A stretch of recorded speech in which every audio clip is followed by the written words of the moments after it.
Hey everyone, before we get started with today's episode of Queer ADHD BIPOC, I have to give a shout out to everyone who has contributed to our crowdfunding campaign so far. And they are our amazing supporters, Ima, Brian, Rach, Bobby, Kate V, and Tori Lopez. Thank you so much for helping to fund this Queer ADHD BIPOC book and podcast.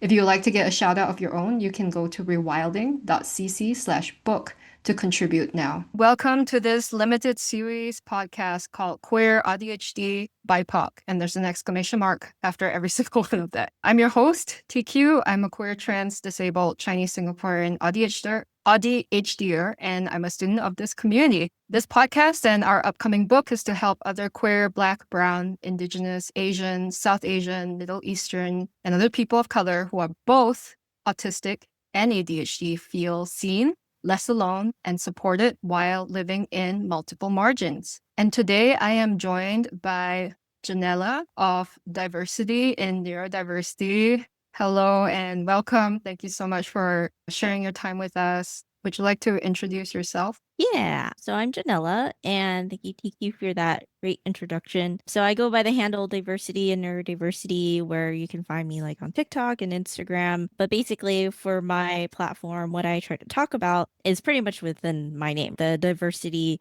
mostly focusing on the BIPOC experience of those who are autistic and ADHD, like myself, as well as expanding on the different types of like social and political aspects in which disability shows up in the neurodiverse world. So kind of talking about those topics both within my own like personal experience, but also making sure to share a lot of other points or opinions and experiences of those who are most marginalized in that community. So, how did you discover that you're ADHD? So I got officially diagnosed with both autism and ADHD when I was 29. I'm 32 now. So it's at what, like 3 years or so having that diagnosis.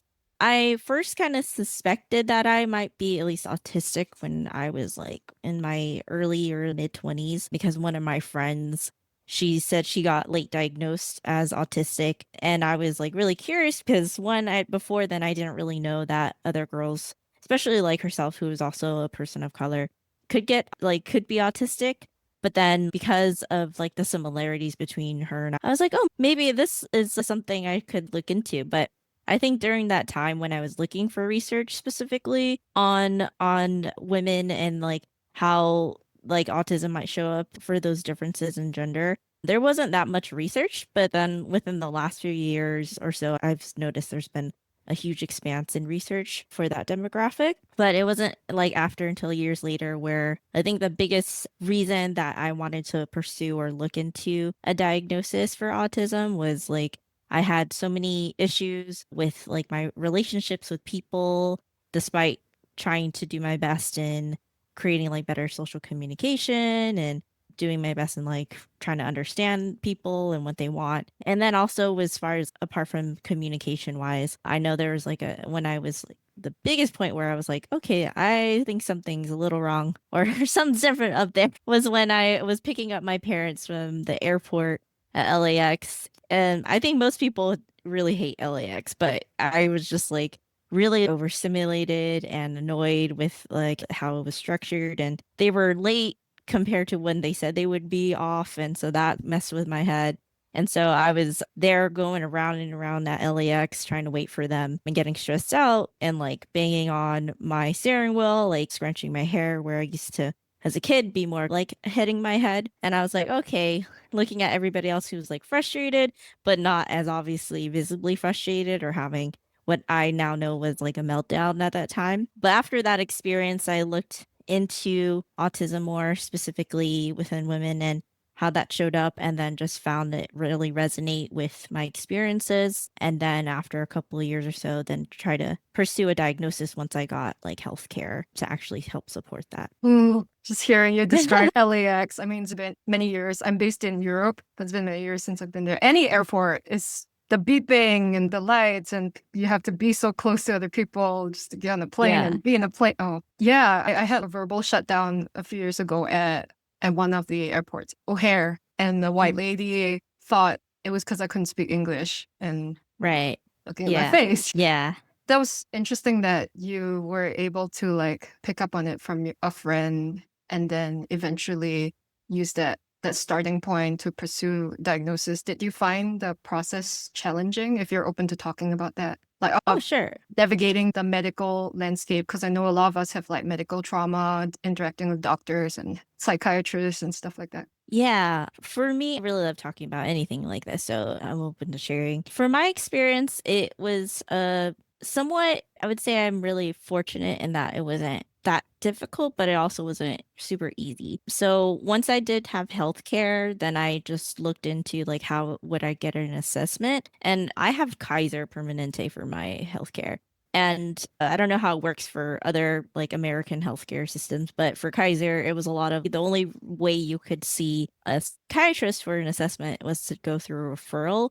So I basically had to go through two different like assessors or a therapist to convince them that I wanted to see somebody for an autism assessment. The first person that I met, she was actually pretty considerate, but she was also honest and being like, the only way I could give you an assessment is if you see somebody else for a referral. And then also the only way you would get a diagnosis is if you showed like a deficit in order to meet those criteria. So she was pretty upfront with it. And then the second person who I think eventually actually allowed me to get that autism assessment, she was what I expected to hear, which is, oh, what you described just sounds like social anxiety. And I was like, okay, but I still really would like to go see somebody. It could be, but I would love to see somebody to at least talk about if this is a possible diagnosis for me. So I, luckily enough, I don't know how I convinced the person, but I was able to get that referral to see somebody. And that referral was like, I think like a year or so out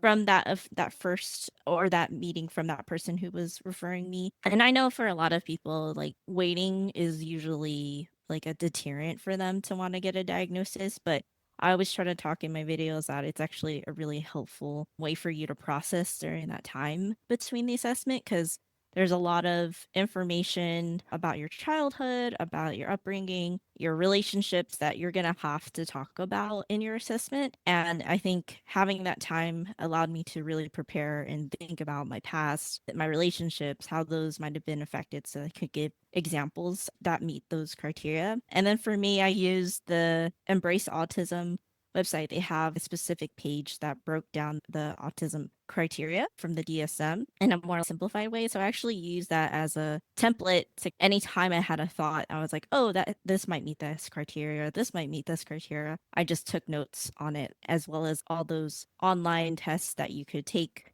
that you might, even though they're more like pop psychology quizzes, they were still helpful in a way to meet where it could be, like RADSAR and the autism, like the AQ test. So those things are also actually a part of some of the assessments too. So then on the day of when I got assessed, my assessor was really considerate. I had all this information and she was like, oh, wow, you're making my job even easier. And so I already had all this stuff for her and I was ready for the assessment. But she was also somebody who I guess was like a more specialist with ADHD diagnosis. But she was really open to hearing my concerns and then understanding like the differences of how this assessment might be, especially as an adult, and how the results might not necessarily meet what I'm hoping or expecting. But it was really just honest and genuine the whole time. And then especially when I brought up like during the assessment process that might also be difficult for some people is like finding people, especially from your past, that can attest to whether you show traits. And for me, I think what you've asked me, TQ, to talk about with like cultural backgrounds and like how those can conflict, I think that before I got the diagnosis was a concern because I used my father as the person to fill out that form where you have to have somebody fill out this forms that ask about how you were as a child. Do you fall into certain traits? And I told my assessor, I was like, no, my father, I'm really afraid he's just going to pretend and say like nothing was wrong, that I had no problems. And that's exactly what he does. And that's something I just know is like a typical experience for a lot of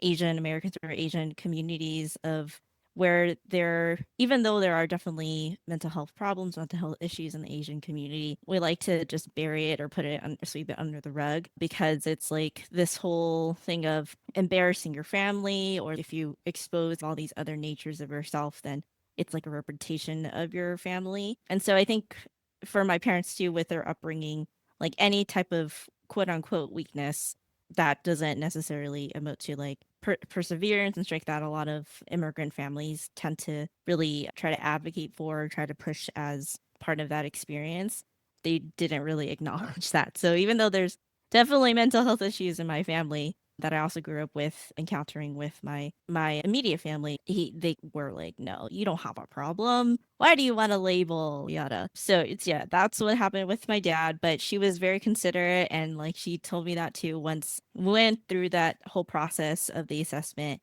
And his part that he shared to the assessor, she was like, yeah, your father did exactly what you said in saying that he pretty much didn't have any problems. You're great. I could tell he really loves you. But yeah, he Oh. did say that. I was like, I know he does. But also, she was like, yeah, but he did pretty much say that you didn't have any issues growing up. I was like, okay. But everything else from the assessment, she said, basically fulfilled every criteria for autism. And then she gave me that diagnosis. As far as the ADHD diagnosis, that was at the same time as well, which was surprising to me. It was actually something she just suggested during like the first meeting with her. She was like, oh, I know you want to pursue an autism diagnosis, but would you want to be assessed for ADHD? And I was like, sure. I have a little bit of issues with the ADHD assessment because I don't feel like it's as extensive. But when she did say that I have ADHD in my results, like combined ADHD, I was really in denial because I never thought at all that about ADHD. But now, as I've gotten to know myself after the diagnosis and more about the community and everybody else, and I can really definitely see more of my ADHD side, but it's not as like, it's a very more mild case of ADHD compared to my husband, who has ADHD as well, who has like more deficits or issues that come from his ADHD. Cool. I'm so glad that you brought up. Thank you for sharing all that in detail. When you talked about how your dad might react during his, I guess, his portion. So I don't know about you, but growing up like assigned female at birth and Chinese for me, you're Korean and Filipino. Filipino. Yeah. And I was the older kid also. So there's all these Mm, expectations to be the good girl. I don't identify as a girl. So yeah, from a right. parent's point of view, a lot of those things might have been hard to pick up on. I don't know if that resonates with you in terms of maybe like how your dad might have reflected on like little Janella, or if that was more of, like you said, the internalized cultural stigma with mental health and divergence. Absolutely. Yeah. I think it's really similar. Like the expectations for AFABs in Asian culture is pretty much the same. Like you are expected to be this quiet, obedient, gentle female. And I definitely wasn't that at a very early age. I was also, despite having a lot of verbal shutdowns when I was like really young, when it came to being like overwhelmed with things,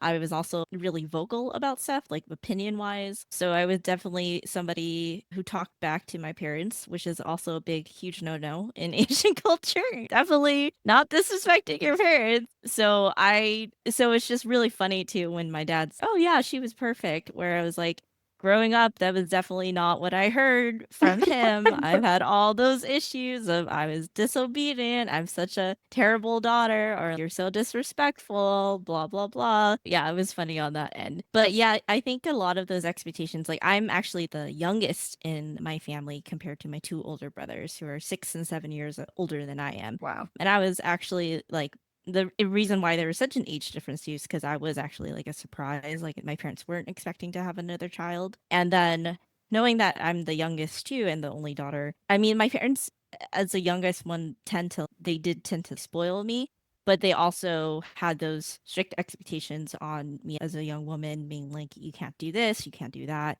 you can't talk this way. So those were definitely expectations I had to do. But then because I had two older brothers, I was like had to fulfill a lot of those household expectations of helping my mother with chores, with things that happened around the house, while my brothers had a lot more leniency when it came to those restrictions. So there's a lot of hypocrisy and stuff when it comes to traditional rules or values within like the Asian communities. And especially when, for me, like as a very more opinionated woman who also had issues with my identity of femininity growing up, like I was very much more like masculine type of ideas or type of just way of being. And also my parents would comment on that being like, I'm not ladylike, not Oh, doing all these things. So it's just a lot of those things where I could see like my autism being a part of the reasoning why I became so much more opinionated, or I had certain reactions to my parents or certain things culturally. But also what you mentioned with your experience, TQ, earlier with about like that white lady who thought you were like having a communication issue instead of a verbal shutdown. I think a lot of like from an outsider's view, for a lot of the traits that could have been significant or could have been like indicators for others to be like, oh, something might be an issue with Janella, I think was excused because I'm Asian and an Asian woman. So if I did have a verbal shutdown, what do you experience? People just thought I was shy, or I thought it was like just very quiet, and falling into that stereotype of what they believed I should have been when it came to like people outside of my family. just nodding nonstop because Yeah. so many similar experiences. Yeah, like I'm pretty sure if you asked either parent, they would have said that, oh, TQ was a good student and they were fine. But I yelled back and talked back a lot. And like all the things that you mentioned are not ladylike. For me, it was like, why do you have to make everything into an argument? Yeah. And like, why are you so argumentative? Why are you so difficult? Yeah. And then when it comes to like sensory overload, like why are you so sensitive? But yeah, thank you Yes. so much for there was like a lot of like analysis packed into there with your lived experience. And I know that's gonna be so useful for someone else out there because it's so hard to for me, like I first started I taught like neurodivergent kids for 6 years, and that's how I got my ADHD diagnosis first and start noticing like the traits in myself. But so much material like 10 years ago was just even though I was reading it, I didn't see myself in it. So your story is super important. I know that we've started talking about how like race, gender, and everything else overlaps with AuDHD, but I also want to ask, like, how did you feel after your diagnosis? I think like on the immediate response when my assessor was like, "Yes, I think you have autism," I was like, "Yeah," I was like, "I knew," and I like on the phone like on the side. But then afterwards, when I ended the call, I did cry because it was more like it was that a very typical, I think, experience that a lot late diagnosed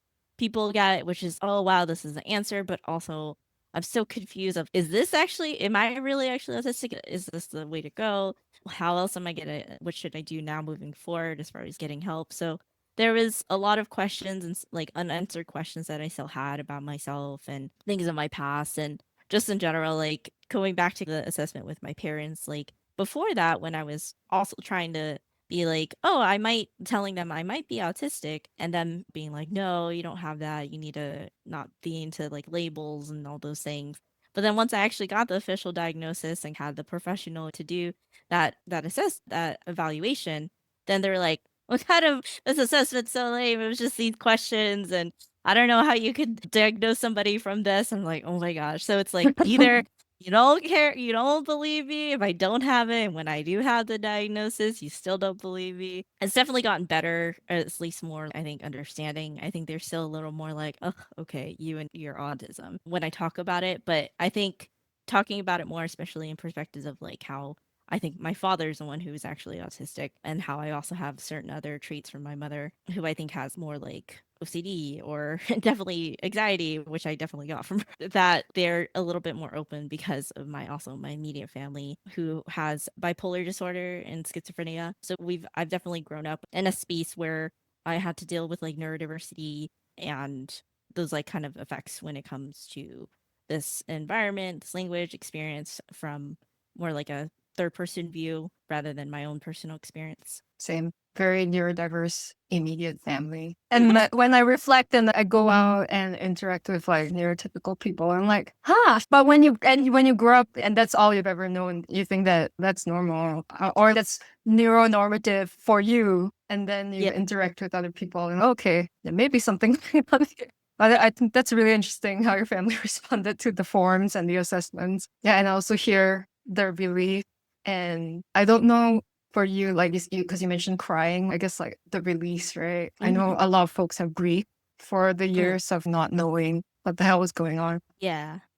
I think that aspect, at least for me, like the grief, I don't know if I ever went through that process because I think I was already at a stage in my life just like wanting to pursue like a betterment for my future that I was already trying to like let go of a lot of things in the past. But that was also something I think I had to process mostly because once I got into therapy and then I met an amazing therapist who forced me to process. So she was like, "No, you got to talk about all this trauma." And I was like, "What are you talking about? I don't have trauma. I don't have CPTSD," which is obviously not true now that I've gone through therapy. But yeah, so I think initially, like that grief, at least the grief of not knowing or not having the resources, I don't think I ever really felt, but I think I had more of the grief of like just having a better, like having my family's support for some of these instances where maybe a diagnosis could have helped, but I don't know if necessarily getting an early diagnosis would have changed anything. Knowing like cultural backgrounds with Asians, like wanting to basically hide anything that didn't seem like it was perfect or this expectation of what we should. Yeah, yeah. And like early or late diagnosis, there's still gonna be discrimination either way. Yeah. Just flashing back to the students that I taught and they're early diagnosed, but definitely still faced a lot of lack of support and structural barriers to their care at home and in school. I was wondering if there are any other stories you might want to share about how different aspects of your identity, whether it's culture or like race, gender, or anything that you want to share, and how that you've observed they overlap with ADHD. Or if you feel we're done with this, we can also move on. Yeah, let me think about it. As far as like gender and somewhat recently within being in my 30s and like late 20s, like sexuality, like starting with gender, like I've always had issues, like I mentioned, with having like femininity. And though, even though I identify as like a cis woman, like I'm still like trying to debate or like trying to understand, not understand, but I guess like accept that I could also be queer. And like in talking about that with also a lot of my friends are queer, non-binary, and I'm wanting to call myself queer, but not wanting to take that label and like warping it to my identity and like trying to fit and give honor to what queerness means. I don't know if that makes sense because I'm like a cis woman who's also heterosexual. That was something I had to talk with my friend and be like, "Am I queer? Does that can I say?" She's like, "Yeah, you can," because there's just definitely parts of my identity, how I feel, how I act that I feel like fall into to queerness. But yeah, so there's stuff like that. As far as like my femininity growing up, like I always was around. I've always had trouble having relationships with other girls or other AFABs because was really never, apart from being interested in boys, I really never attached myself to a lot of other feminine traits because of like sensory issues. I actually had issues like taking a shower or like hygiene. And then my mother, when I was young, would chase me around the house with a hairbrush because I hated getting my hair brushed. And so I would just be this dirty little child, also playing a lot and loved, like, again, like a sensory thing of like dirt. So I would literally just like play in dirt a lot. And so that was just a little bit strange and obviously not as feminine as it probably would look like to another person. And then I was also like considered really mean because I was, when it came to sharing things or like what I want when it comes to other kids, it was really difficult for me so because I had certain expectations or rules. And especially with rules, if a teacher said something, I was pretty much like a tattletale. And I would be like, "Teacher, that person's not doing what you just said." And so also not very popular in that way and bossy and things like that. So I grew up having these traits that are more seen as masculine, and then also just having a very strong, direct personality that I think is more attached to my autism. Trying to have like relationships or friendships with females has always been really difficult, and trying to accept also that femininity and a side of myself has also been really difficult until recently. And then after getting my diagnosis, I think that's to understand like why I might have certain beliefs or opinions that aren't necessarily tied to my gender or my sexuality, but definitely contribute. But it's not a bad reason if I think that's what I'm trying to get. There wasn't necessarily anything wrong. It was just different as far as like Yeah. why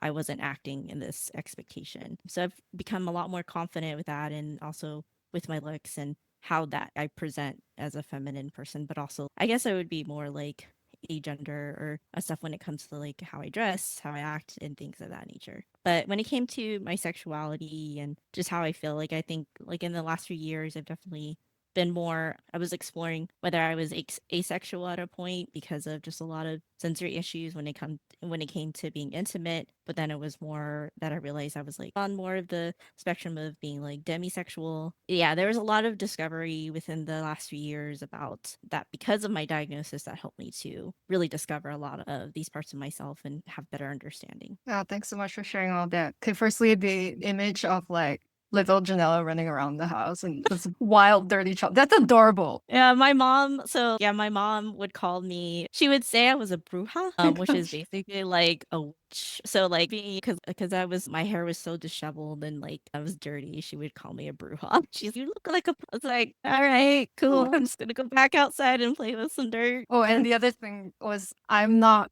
one to gatekeep. I think gatekeeping gender and sexuality is absurd.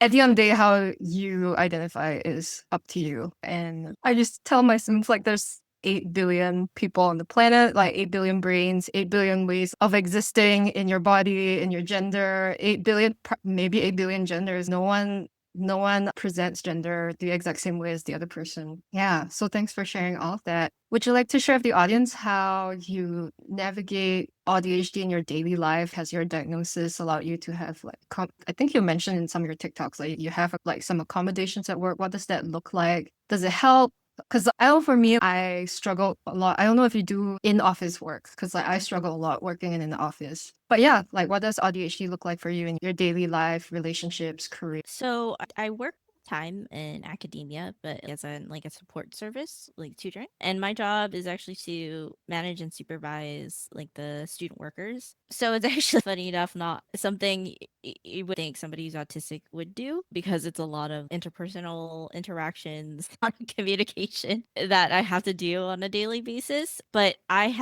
I've been in this like position or this type of environment and role for like over 10 years. So it's been something that's like really familiar to me. I think that's why I'm like in this type of job for so long and in this environment like of academia because it's something that I love and it's like a structure that I'm so familiar with.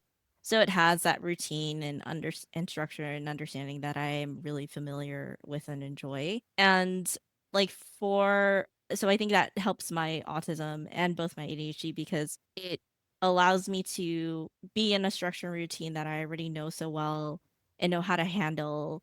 But it has enough like authenticity and what's the word for like novelty, not it's always changing because I always have new employees, there's always new things they're learning, there's always a new way for students to also learn and talk about stuff.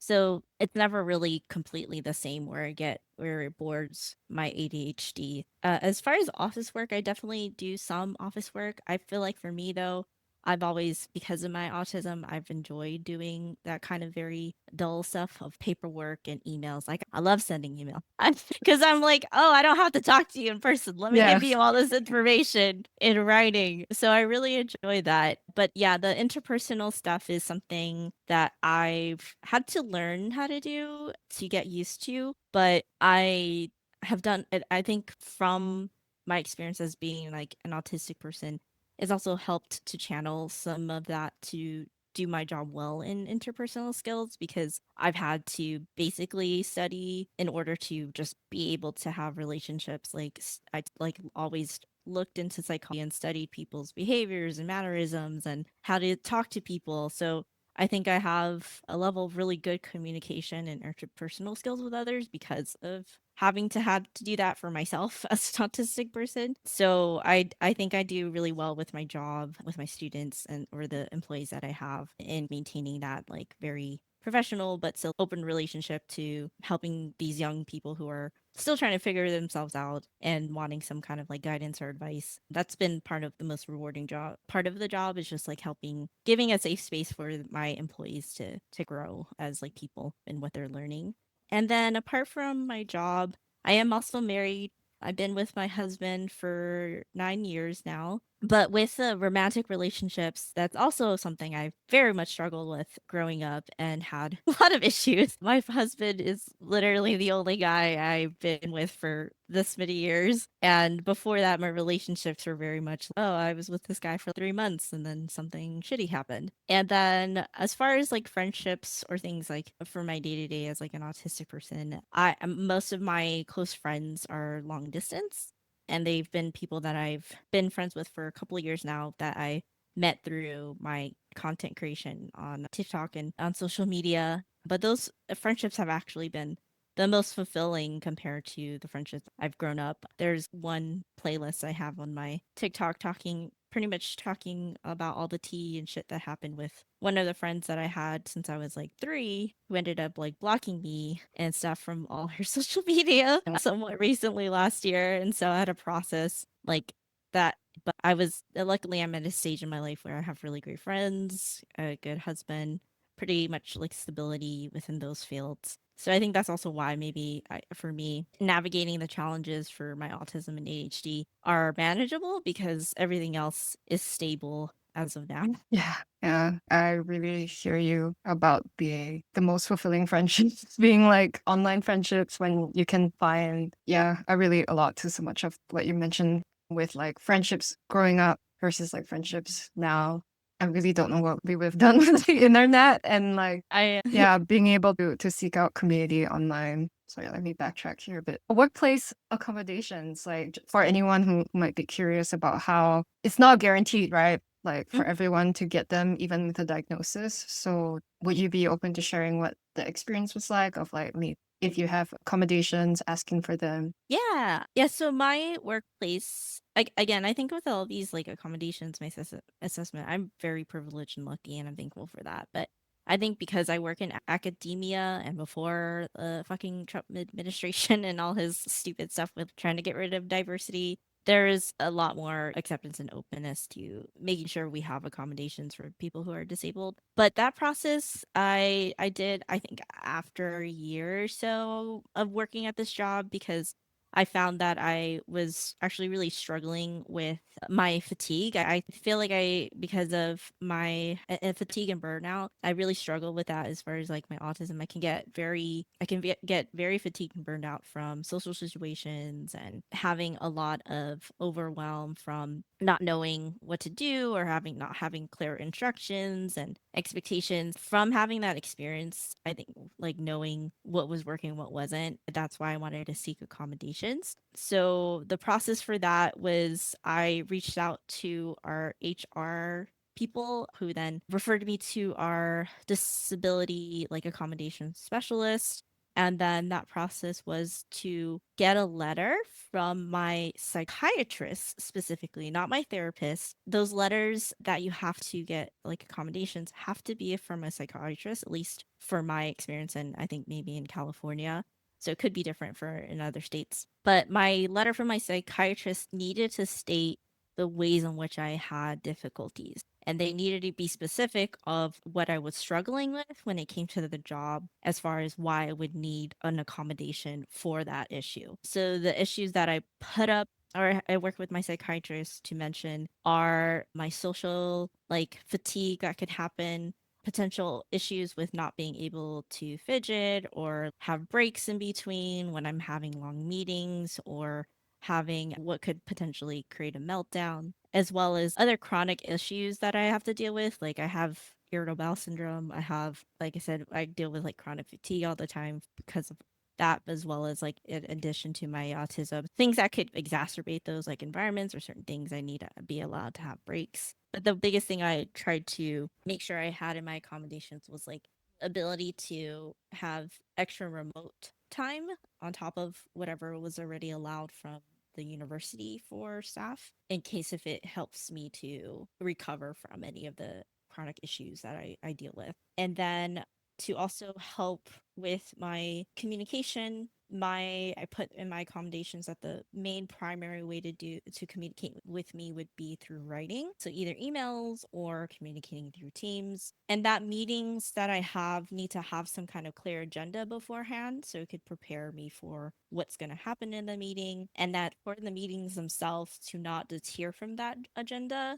So avoiding small talk and all, which is good, or any kind of like personal things that I don't think professionally is needed. So just getting right into the thick of it instead of dilly dallying with how are you doing. And I think also with breaks, just like having if I do have a meeting with them, the try to limit it to 30 minutes only. Anything more than that, I need to be allowed to be able to stand up or go to the restroom or fidget or something so that I'm not like being overwhelmed by that time. How much input did you get to have in the accommodations listed in the formal letter from the Yeah. psychiatrist? I For my psychiatrist, she was also very understanding. So she basically just asked me like, what do you want me to put in here?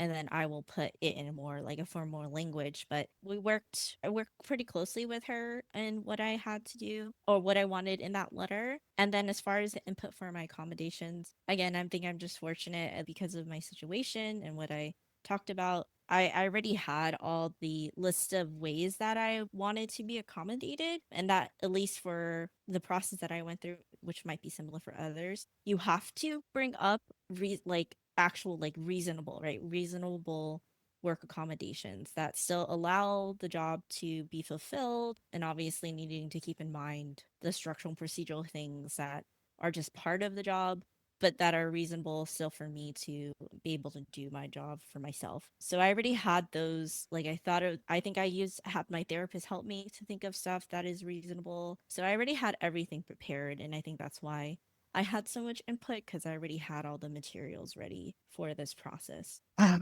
think my executive function, just like at the thought of all the paperwork, is getting a bit like, ooh, Yeah. yeah, it's a lot. And thank you so much for sharing that in so much detail. I think this is going to be very helpful for anyone out there who has an accommodating workplace like Janelle. Let's move on to what brings you the greatest joy, not just as an AuDHDer, but as a general human being. Because I also want this conversation to be joyful. Yeah, doing stuff like this, like talking to other people of color who are also neurodivergent, is really something that has brought me so much joy. I never thought anything would come up from making TikTok. I literally like didn't have a TikTok, hated TikTok before actually making content on it. And then it just became something of its own. Like I just went with the intention of I'm just so tired of seeing so many white women who are autistic represent supposedly what autistic people are like, that I wanted to give myself and others a platform to talk about their experience. So stuff like this and being able to interact and see that like that community building has been the most joyful experience, and I think that's what has given me the most fulfillment right now in my life, is just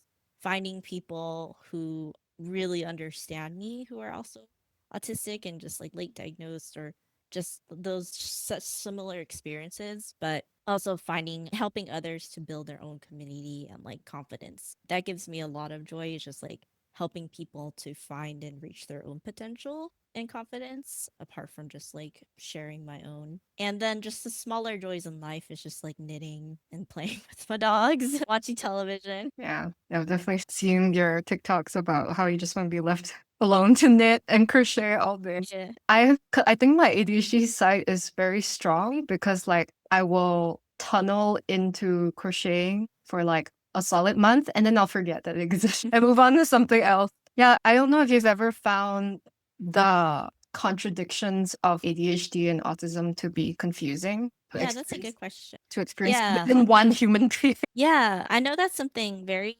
unique for AuDHD. And that's something I'm coming to try to every day I discover something slightly new. I actually tried ADHD meds because there was a point where I felt like my ADHD was affecting my work and relationships. So I was on a non-stimulant, what was it? And at first I actually really enjoyed it. I definitely could feel like this somewhat calmness in my mind. But I stopped taking it because I did notice, and this is a typical thing for a lot of ADHDers, is that my autistic traits tended to come out more. And for me in particular, when I was taking my ADHD meds, I became a lot more socially retreated. Like I didn't want to participate in doing anything social. I felt like less enthused to do anything. So even though I still struggle with executive functioning, it like took away my passion to even just do like my special interests. And literally the day that I stopped taking my meds, I was like jumping around and things like that. So I think for me that's more like I guess the what's it called? The help that my ADHD gives me for my autism. Like it definitely allows me to want to be interested in novelty and pursue activities or do crafts. Like even though I have combined ADHD, I think I have a lot more of the hyperactivity rather than the inattentiveness because my autism is the one that, like, despite being inattentive in some ways, it's very detailed and like very observant, where my ADHD might not be as observant. And then the things that, like, for my ADHD, it actually helps me with my autism is like wanting to have relationships, wanting to be involved with like people and getting joy out of those things. But also, as far as like staying on, I think the things that contradict each other is because of my routines, like my autism wanting routines and wanting structure. But then, like I said, with like my job, if I get too bored with my routines because of my ADHD, then I'm like, oh my God, I'm so understimulated. What Yeah. if there's nothing to do? So then that can really affect my ability for and also for need for a routine. But overall, like I've been learned that for my ADHD, I definitely have it, but I guess I developed a lot of coping skills and things to manage it, which is why I didn't detect that I had ADHD because I was part of this Facebook group for autistic women, and when I got this my diagnosis, I was like, I don't think I have ADHD, and somebody was like, if you think about all the ways in which you've had this like routine and structure, these things that help, if you took those away, do you think you would be able to function? I was like, oh no. Just that's probably where your ADHD is maybe you just learn to find coping skills to help manage those ways in which your ADHD creates like deficits with like time management and stress and other ways that it could show up. And I was like, that makes sense.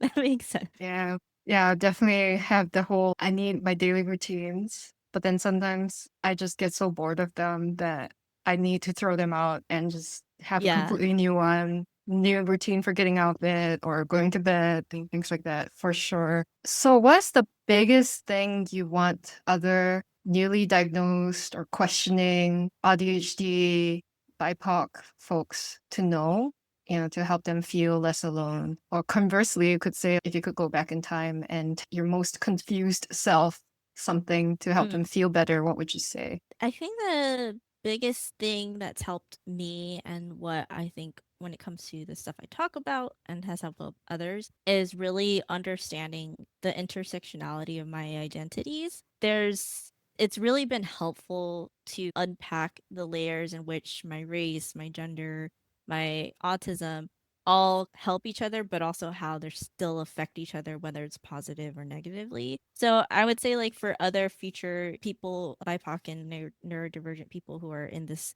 moment of discovery, that is something I would advise them to do is like really take the time to reflect and process and try to unpack your different identities, but also see what are the strengths apart from like how they are impacted negatively society wise or personally, but how they can also be used as strengths. Because that's something I've really learned to accept and build my confidence in, is that with my friends, they're very kind, but they're also just very vocal and tell me like, wow, you have so much understanding and like experience in relating and having that to share with others and having that diversity. Whereas before, I think those, depending on the people and the context, like having that diversity was a lot more challenging. So I think it's also that too. It's just like for BIPOC, autistic, and age people to find your people, right? Those who actually really understand you and your community, find more representation that meets what you're trying to look for and who represents you best rather than trying to fit into those beliefs of what others try to think you should be. Well, hopefully this is what this podcast will do. Yeah. And then the book, I will talk about that at the end. Now the other question is for the world. So this could be society, medical professionals, the government, people who participate in a lot of the systemic challenges, right, that queer AuDHD BIPOC folks face to existing and being well and having our needs met. What's the biggest thing you want the world to know? I think the biggest thing, especially in relation to what's happening in the US with the administration, is that diversity is the best thing to happen rather than the opposite. When we have more diversity and different perspectives and understanding, but actually learning to listen and find those strengths along with recognizing how they can be challenges, it gives a very nuanced and very compassionate and empathetic take to just being human and like understanding each other and doing what's best to make sure that we all have our needs, but also just knowing that when it comes to the disabled community, everybody will benefit from helping the disabled community because it really all of the things that we have that we take for granted, like subtitles or captions and Yeah. some of the other ways that we have in our life that we don't think about are because of the disabled community. So making sure that we really voice and try to focus on helping the most marginalized community because we all benefit from that. Yeah, for sure. I remember at my old workplace, I fought so hard for captions on the companies. And then I had people telling me after that how it made their lives easier, even though they didn't consider themselves to have. I mean, for me, I have auditory processing issues. Yeah. It's so common for a lot of autistic folks, right? And they're like, life is so much better now on Zoom. I'm like, yeah, of course it is. Thanks for sharing that. Is there any question that you wish I had asked you that I missed out? I don't think so. And Janella shared her handles at the beginning. I also wanted to quickly do a hype moment for her work because she takes an evidence-based approach. She's constantly correcting misconceptions and calling in white folks who might be talking over people of color on TikTok. So I really appreciate your TikTok for that. Could you let the audience know how we can support your work so you can thrive as an AuDHD BIPOC creator? Yeah. So if you could follow me on TikTok and Instagram, both my handles are pretty much just diversity and neurodiversity. And if you could also, if you feel motivated or you really like my stuff, I don't get monetized at all for this because I work full time. I don't ever ask to try to get any monetization from the community. But if you feel inspired or would like to help me during the process of this, I have a buy me a coffee link in my link tree. Know that I'm going to look for all those links and put it in the book as well so that we can compensate Janella for all the work that she puts into her TikTok. As someone who absolutely hates video editing, I know that making videos and putting them together is not easy work. So thank you so much for joining us today. As you will know from the introductory episode, Janelle's interview is going into a book with the same title, Queeraudhdbipoc, BIPOC, where we just talk about that experience of having overlapping identities in general. And we'll be inviting a lot more guests. If you pre-order the book now at rewilding.cc/book, you're going to help me pay more people to come on here because I think that all of our lived experience is valuable. Your time is valuable. Everyone's time is valuable and worthy of paying. This is also an experiment in creating a microeconomy where neurodivergent BIPOC support other neurodivergent BIPOC. Yeah. And once all the project costs are covered, the book sales go equally towards the Autistic People of Color Mutual Aid Fund and also my disabled Palestinian friend Nara and her family of 4. So there's lots of wonderful reasons to support this project and to support Janella. So go follow her on TikTok and everywhere, Instagram, YouTube, whatever. And thank you so much for joining us today and stay tuned for our next interview.